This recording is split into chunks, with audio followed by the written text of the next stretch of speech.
Welcome to An Honorable Profession, a podcast giving America hope since 2018.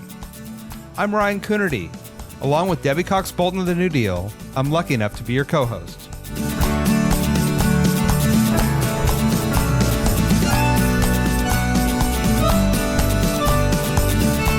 An Honorable Profession is a New Deal Leaders podcast. The New Deal is an organization that supports the next generation of American leaders. From attorneys generals to state senators to mayors to school board members, these are the people that are pushing policies and politics that will respond to climate change, rebuild our economy, address racial injustice, and restore our democracy. These are incredibly talented people who have dedicated themselves to public service when their country and their communities needed it the most. Check out newdealleaders.org to see what I'm talking about. Time to meet one of the trailblazers and rising stars in American politics, Michigan Senator Sarah Anthony. She was the first Black woman elected to the legislature and the Senate from mid-Michigan. Now she's the first Black woman to chair the powerful Senate Appropriations Committee. We talked about the pressures that come with being the first and her determination to ensure that she's not the only. We dive into how her state is navigating budget cuts, tariffs, economic and political uncertainty. She shares the importance of sticking to your principles, why we need to surround ourselves with uncompromising young people, and why we need to start with making systems suck less. Enjoy. Michigan Senator Sarah Anthony, welcome to An Honorable Profession.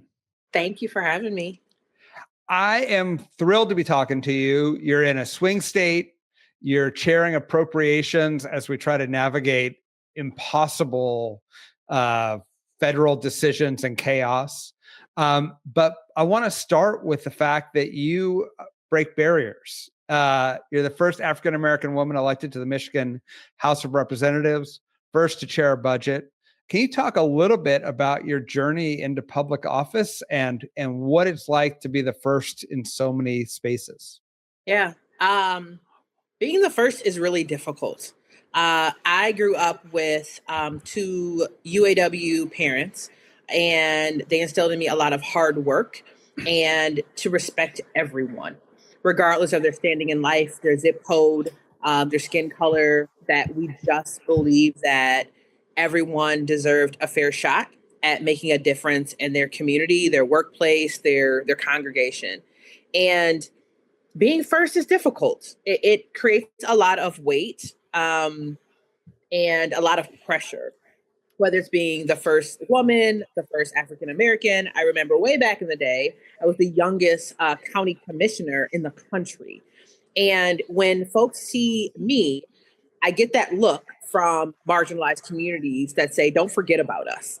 And when you're trying to elevate the voices and experiences of so many different groups of people, it's really difficult because the systems that are in place are often not designed to elevate those types of voices and experiences. And so while it creates a lot of pressure, we have to be up for the challenge. You know, Shirley Chisholm, is famous for her quote, if they don't give you a seat at the table, bring a folding chair. And anytime that I've let imposter syndrome get the best of me, anytime that I'm too nervous or too worried about the fact that I'm the one or the only or the first, it robs the people who sent me to the table to have their experiences be articulated. And so I've often said, if I don't have the strength, the courage, the will to not just be at the table, but be a loud voice, an advocate for people, I need to make my way to the door. And that type of mindset of making sure I'm not just padding my own resume as the first Black woman, the first, but that one, I am constantly centering the voices of others. And then the thing I'm always thinking about is that I'm not the only, that I'm not just looking at myself, but making a pathway for others. Can you talk about maybe the lessons that you've learned that others can apply when they find themselves in this position? And both from what you're talking about, both the internal stress of imposter syndrome and the pressure that comes, and external forces like systems not being set up to serve you so that you can serve your constituents. Yeah, I mean, the internal struggles are honestly ones that I feel like a lot of people struggle with. The thing that got me through it is that I kind of looked around and thought most folks are faking it. Most people are just struggling to get through a conversation. Oftentimes we rely on staff, and we're all just trying to make a difference in the lives of people. And when you kind of realize that we're all just cobbling stuff together, it really does take the pressure and the weight off of being the one, the only, the first. Externally, a part of my job is to make these systems suck less. When I look at how just unremarkable some of these systems are for working mothers, for people with different abilities, for people who don't come from wealthy and well-connected families. I often think about the fact that when I walk into my office and there are the photos of every single appropriations chair that's ever done the job, and no one looks like me.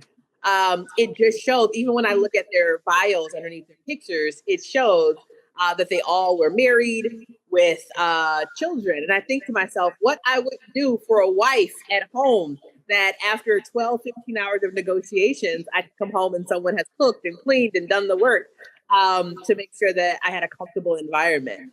The reality is that I know that the systems weren't designed for me, but a part of my job is to make them more accessible for the next generation of leaders. And so we're working at it.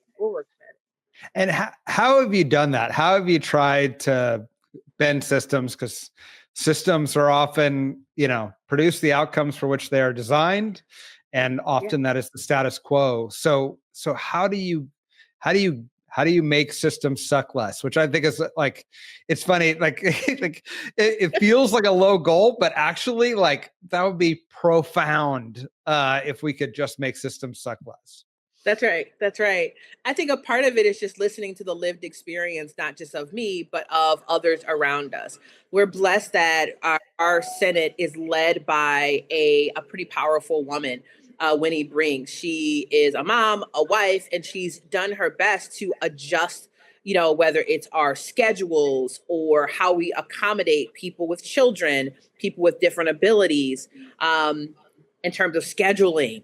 We even look at how we can accommodate people's different learning styles, whether it is neurodivergent individuals, people who just think and learn differently.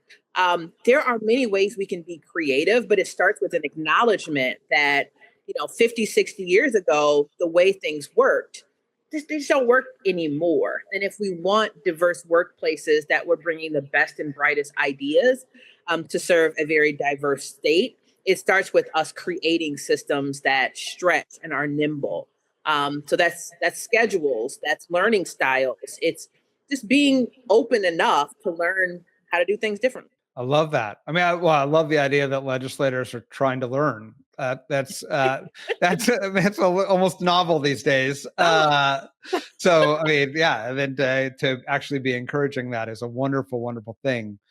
One of the places that you've been a first is chairing appropriations. And for those who don't pay close attention to legislative processes, this is the powerful committee that allocates the funds, which implements the programs, which drives quality of life for constituents and everything else.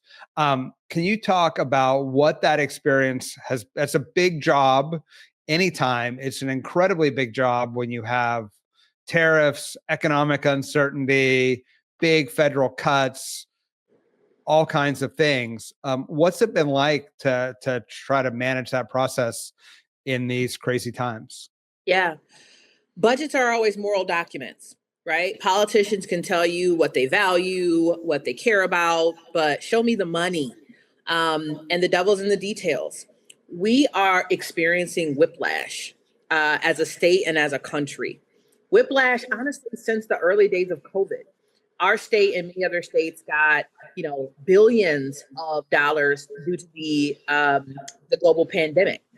One-time dollars that we were able to utilize to do some pretty transformational things in economic development and human services, passing the largest tax, credit for working families, allocating a $50 million in perpetuity fund for affordable housing, Things that, repealing a retirement tax for seniors. These were things that we were able to do under my leadership. And then the table turned, and we not only had a new federal administration and no longer had those one-time COVID resources, but we're also met with some pretty chaotic federal policies that have left significant holes in our budget related to healthcare, related to many of the federal programs that our citizens started to rely on and expect and deserve. We can no longer rely on. And quite honestly, our state budget looks very different because of those tax changes. Not only that, but we're seeing whiplashes in terms of our economic outlook. Everyone knows we're gearing up towards a recession. And so how do we make sure that we're safeguarding services for children and seniors and vulnerable populations with a lot few resources? It's been very challenging.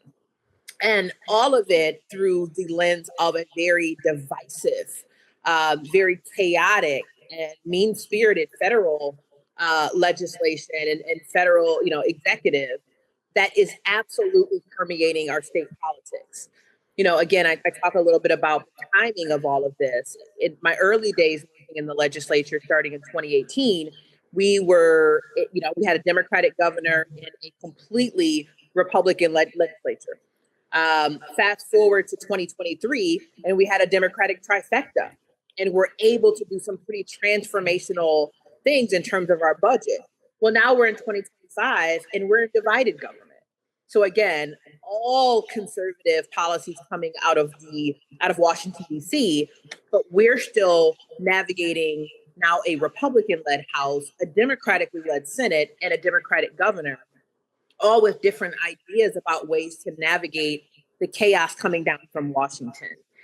And so it has been very challenging. We just passed our budget just a few weeks ago. And thank God we were able to avoid a state government shutdown. But I will tell you, the policies, the budget priorities that we're seeing from the feds, it's a copy paste job here in the state of Michigan. Anti-DEI,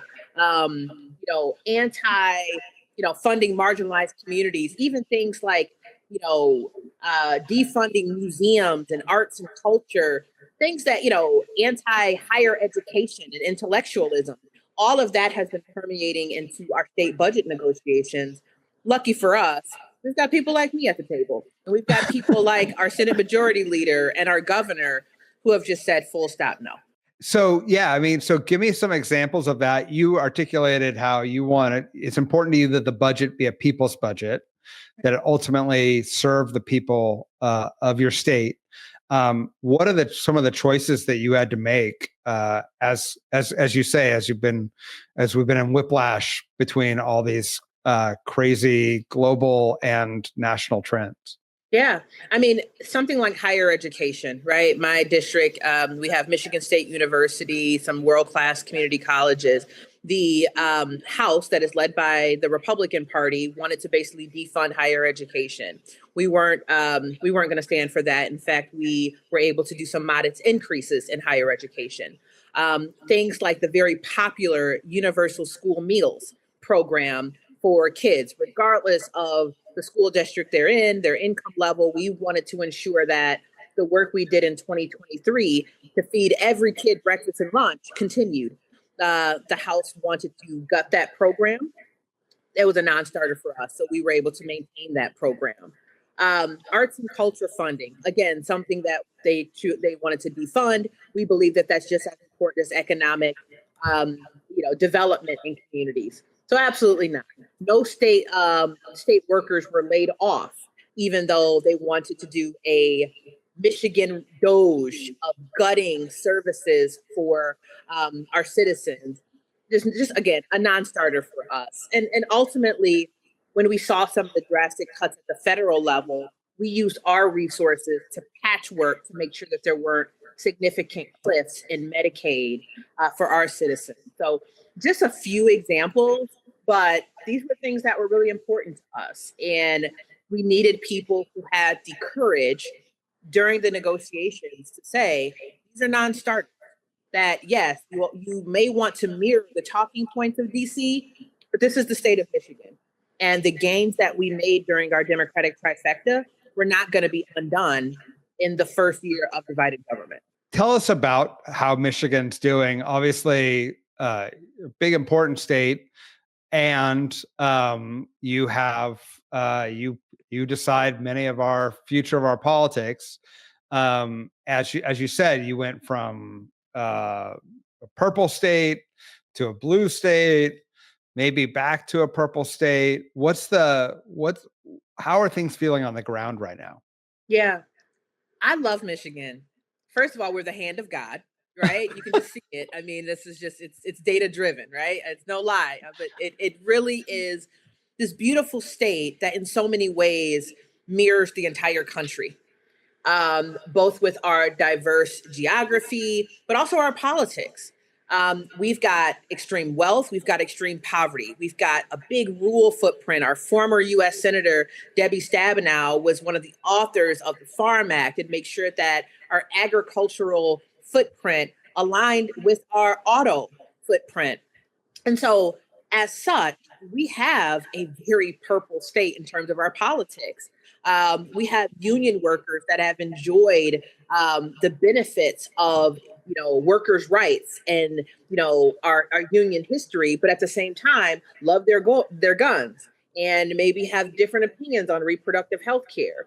You have extremely diverse communities such as our Dearborn that has a huge Arab American community that is definitely dialed into international affairs. We have so much going for ourselves here in Michigan in terms of our diversity, and that makes it really difficult for us to be predictable of what our politics might look like. This is what I'll say: everything's up for grabs. In terms of our politics on the ballot, we'll have a new governor, a new lieutenant governor, a new attorney general, secretary of state, a U.S. senator, so many congressional seats that are up for reelection. And it's a little all over the place, which makes it exciting for pundits. It keeps people like me sweating because ultimately who we have at those in those powerful positions matters, because when it comes to who's making decisions in terms of the resources, it has to work for middle class families. It has to work to maintain our social safety net and to make sure that we're on the cutting edge of whatever comes next. The last thing I'll say is that our economy is in flux. When we look at the impact of tariffs on the automotive industry, on our farms, our family farms are struggling right now because of these tariff whiplash policies. We're looking for ways to diversify and stay competitive. But it's really hard for Midwestern states like ours that we aren't, doing too much to incentivize corporations on the backs of people. So we're a little all over the place. I think that's kind of how we like it. But just consider the Detroit Lions, that we kind of, fluctuate, but we're becoming America's team. And always go for it on fourth down. That's right. Tell me how are the tariffs playing out on the ground? Because in theory, right, the tariffs are designed so that states like Michigan become global industrial powerhouses, and all the jobs come back. But right now we're seeing price increases on everything, and I'm not seeing big plants reopening and new industries being created. But tell me what it's like there, and how are sort of regular people thinking about these tariffs? Yeah, it's very difficult. When I talk to businesses, small and large, some that are in my district, right? I have several General Motors plants in my district. I've got a lot of neighborhood-sized businesses. They're all feeling the impact of unpredictability related to tariffs. And they all say, just give us stability. Just tell us what the next quarter is going to look like, because it matters to our employees. It matters to the products that we need in order to do business. There's a small tea shop in my district that when one of the tariffs that were coming, I think related to China, they're like, we literally cannot afford to do business anymore. It's tripled the cost for us to buy tea, these specialty tea items. I have a lot of family farms in my district. The fertilizer that they would normally get from Canada now is triple the price. So they have to still do the work. The cost just gets passed along to the consumer. And so when we're already in a time in which everything's just too expensive, and the current administration was promising to lower costs, that whether it was the cost of eggs and milk and everything in between, it's just not manifesting yet. And again, the unpredictability isn't helping any businesses, and it for darn sure isn't helping your normal, average, everyday person that's just trying to feed their family. So it's really difficult right now. How do you think about that going into next year's budget? Because I think businesses want certainty and families want some certainty. Governments also need certainty. Because are you going to stand up a program? Or are you going to shut a program down? Where will the money be in the year or two? How do you think about that? I mean, you just finished a budget, but it's time to start thinking about next year. It's already time. I mean, this year we did make some responsible reductions in our budget. I mean, it makes no mistake, just like every other family and business, we're feeling the impact from a government perspective as well, in terms of just less resources. So we've tightened the belt. It's going to get tighter next year. And there isn't going to be anyone, I predict, from DC that's going to come in and save us with a wheelbarrow full of money. And so we're trying to make sure that we're scaling programs responsibly, ensuring that when men and women think about their child care, or the cost of food, or the nonprofits and healthcare systems that they rely upon, that we've been mindful that when we have made reductions, it's not going to negatively impact people to the degree that it could if we weren't being responsible in this year's budget. I want to just shift gears a little bit here and talk about when you ran for the county commission. You're young, talented. You could do anything. How did you choose? How did you choose the glamorous world of county policy making? And what was that campaign like? And what motivated you to run? Gosh, I have not thought about the county commission in forever. I always tell people, and one of my mentors told me not to shy away from my losses, because I've only lost one race, and it was right before I ran for county commission, which was the school board in town. And there were 3 spots open, and I got the 4th highest number of votes. And I promised I never would run for anything again. Imagine that, a politician who didn't keep a promise. But what I'll tell you is that county government was probably my favorite place to serve, because it focused on human services that impact people right away. Things like a health department, or the sheriff's office, or the prosecutor's office. These are things that directly impacted people's lives, that if I just got a big creative idea, I could see that idea from start to finish pretty quickly.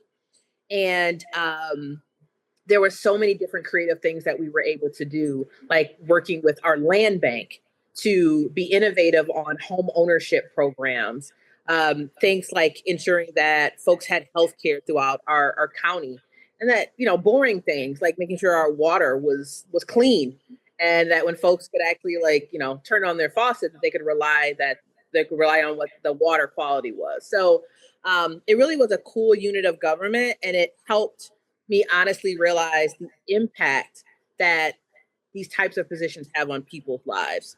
And it also sparked my interest in making sure that someone was at the table at the state and federal level, because all of those resources, or in our case, the lack thereof, had a real impact on the lives of people. So I really enjoyed county government.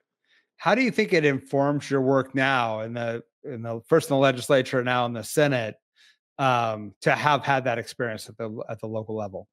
Yeah, I think it taught me a few things.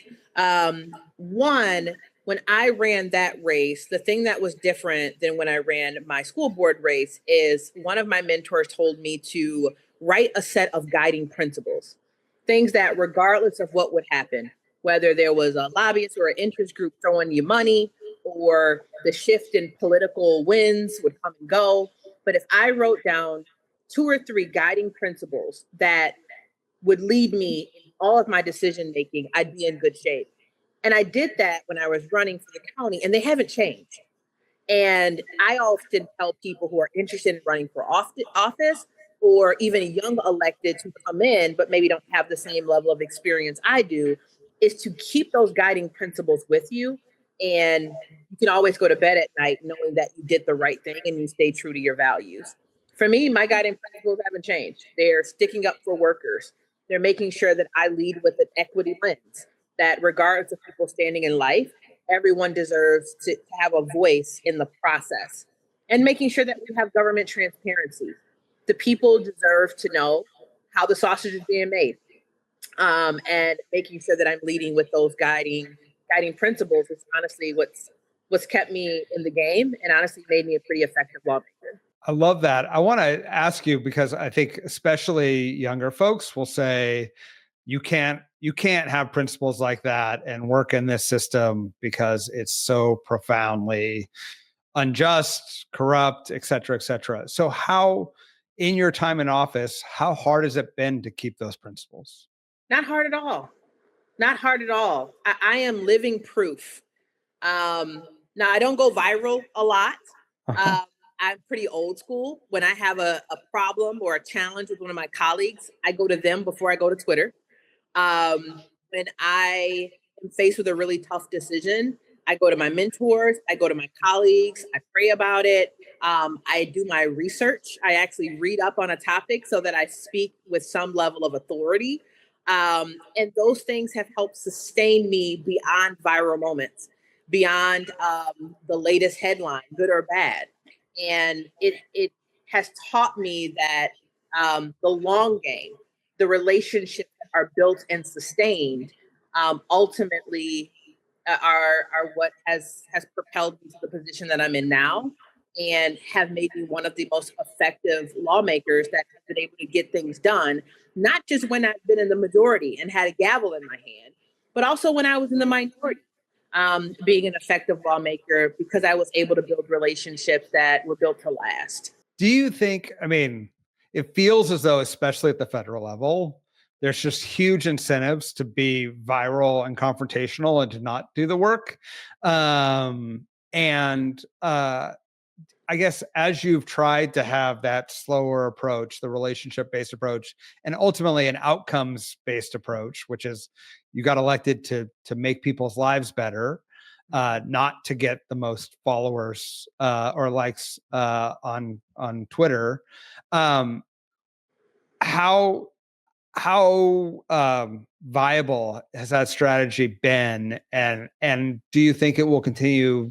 Do you think you still will be rewarded into the future for prioritizing outcomes over virality? This is what I'll say if I'm being very honest with you. This year has been the toughest of my professional career. Lawmakers who I have real relationships with, who I have worked on policies, now they feel emboldened, and it almost feels like they are disincentivized from even being seen with me in public. The nastiest tones, the nastiest tenor, the chaos, the racism, the sexism, folks trying to paint me as an angry Black woman when they know I'm just like a Star Wars nerd that just happens to be Black, happens to be a woman, and also someone who likes to get things done. My point is that it's becoming more and more difficult. There's more people with the least amount of experience negotiating, coming to a consensus that sometimes happens behind the scenes, but it's hard to do when you think someone's recording your conversation. Or again, they're not willing to have a conversation directly because they're emboldened by a constituency that just wants to see them win their perspective and not necessarily compromise. So this has been really challenging. I don't know if I'm doing the best job at getting things done in a collaborative way, but it's the only way I know. So I'm just going to keep working at it. What gives you hope? Because I think a lot of folks, the thing that scares me is I hear a lot of folks who are angry, scared, and rightfully so. I hear even more folks who are like, I'm done. I just can't. Right. And they're just giving up and opting out. And so what keeps you active and engaged and, doing the hard work of trying to get things done at the state in the state? Two things give me hope. One is I still live in a pretty small middle class neighborhood, and I get to interact with my constituents every single day that are from all walks of life. And people still need a champion. People need someone that's going to go into these halls of power and fight like hell for them. And if I have the ability with any tools that I have to do that, it's still a rewarding profession. And we need people who are tough enough to do that work. And it gives me hope that there's still positive things that are happening because there's enough of us in the arena that aren't willing to give up. The other thing that gives me hope are young people. I surround myself with high school students, college students, recent college graduates that are ready to go. They are emboldened to make this world so much better. They're passionate about the things that matter. It's not just civility, climate change. It is making sure that no one goes to bed hungry.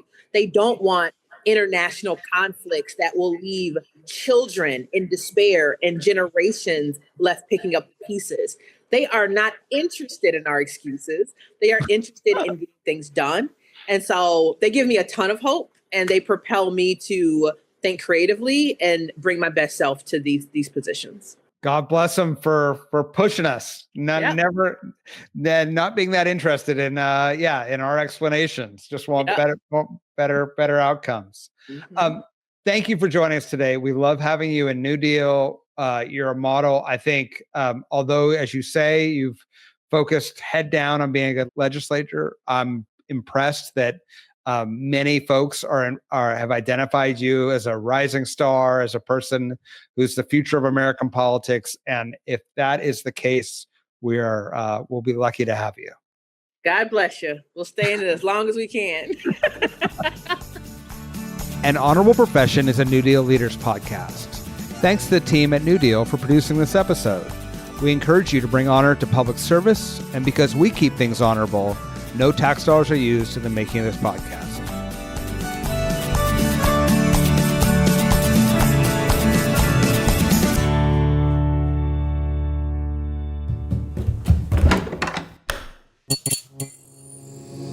This podcast is part of the Democracy Group.